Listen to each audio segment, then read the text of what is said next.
So, it is your turn to edit the classroom website. You're going to head right over to your laptop, open up the browser, start typing away and writing. Well, you know what?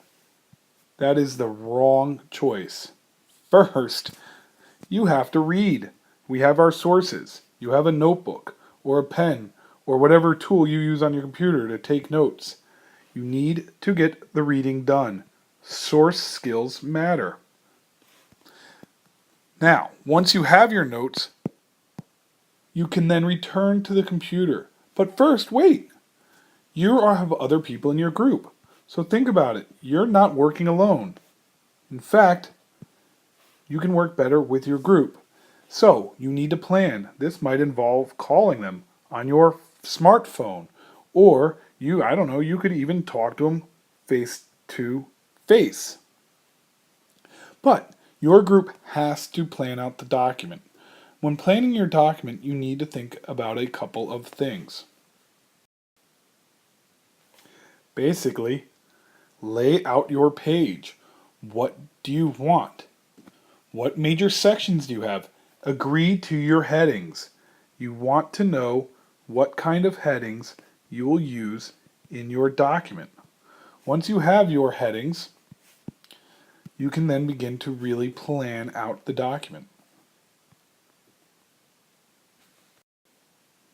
Your final page will include your headings, different sections. It has to be understandable and easy for the audience to read. Writing really tight and succinct informational text is hard. You should also include a couple pictures, maybe some videos, but again, everything that you include, whether it be a video or a picture, should not detract, but rather add to your overall message. Why don't we consider a few mentor texts as examples? Looking at example texts can help us decide how to write. All writing is essentially a remix. You're taking different forms, different ideas, and different social practices and combining them into something new that you and your group creates. So let's look at a couple examples of someone analyzing Boyd's article that we read, Why Youth Heart Social Networks. So here's an example by a gentleman named Ben Russick.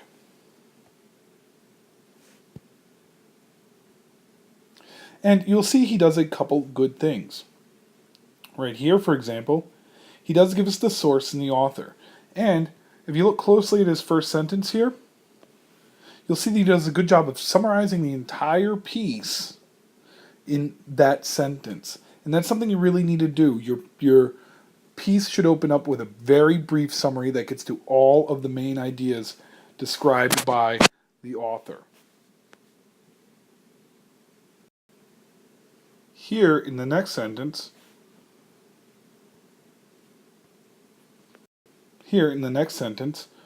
he then summarizes Boyd's main thesis, that these networked mediated public spaces are different and separate from unmediated spaces.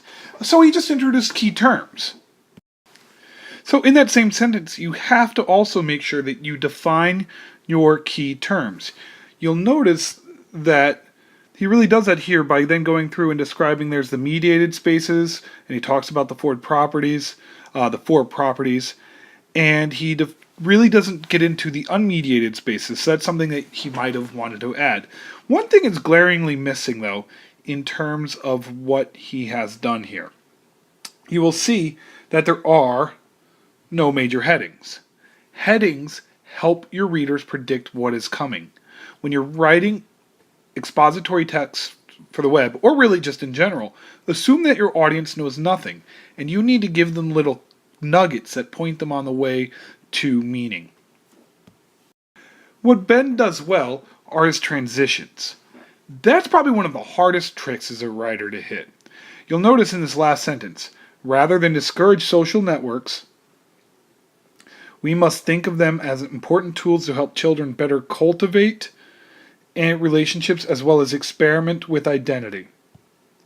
And he brings up the identity here, and his next paragraph right there starts with Identity formation is a key part of development in the teenage years. So he connected the two paragraphs, and in each of the paragraphs, all of his ideas are closely related. Every sentence needs to fit perfectly and succinctly to the first sentence of that paragraph. Ben also uses direct quotations from the source. That is something that you should be doing as well. In this next example, by Molly Blemon, we'll look at how she used negative space to get her meaning across a little bit better. Now, what she did here was kind of use dashes and really broke down the article chronologically, not in the sense of, from start to beginning, but it follows the same chronological order that Dana Boyd's original piece did. You mentioned, social media sites are an important part. Copied and pasted her thesis, but you'll notice you don't see any kind of direct page number or citation there. And then Molly then kind of used dashes and spaces to organize ideas. On the internet, as much meaning is found in your white space, where we don't say anything, over in here, versus adding these really long paragraphs. You want to get to the point, and using things like lists are a great way to do that. And what she does well is really get into the types of key definitions. Where this author goes wrong, however, are her ideas are disjointed and just almost disaggregated quotes from the paper. Sure, they're loosely organized in where she found the information, but they offer very little summary of how these fit together. So she might want to add in, a sentence or two above each heading and a section. So what I would do again if I was her is you add your heading just like last time, and then a summary sentence of each section.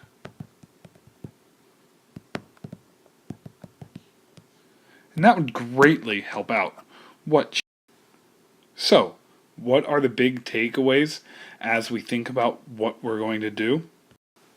First, plan out your document. Know what you're going to do. Second, collaborate with your partners. The more you plan together, the better your piece will be. Third, use headings. Headings help out the reader. This is all part of how you organize your writing. Along with your headings, you need to do other things. You need to define the key ideas. They are basically the way that we unlock meaning for your audience. You do not want your audience to have to infer anything. Explain everything that you mean. Organize your thinking. We do not want a square peg in a round hole. Every sentence that you write needs to fit together. So if you have your first sentence, that has to explain to the audience what is going to happen in that paragraph. Then, in all of the additional sentences, they need to be related to that key idea. One way to think about it is you define the idea and you provide a couple pieces of proof. Do that and you'll be on the way. Third, use white space to your advantage. Your entire website should not just be a black abyss of text. You need to use spacing to create opportunities for your reader to think and to highlight what are important ideas. White space is great. How do you do that? Well, you can use things such, again, I keep reiterating it, but headings. But you could also use numbered lists, bulleted lists, images, spacing. You could put in a line between different sections. There's lots of different ways to use all of the space of meaning to get your point across.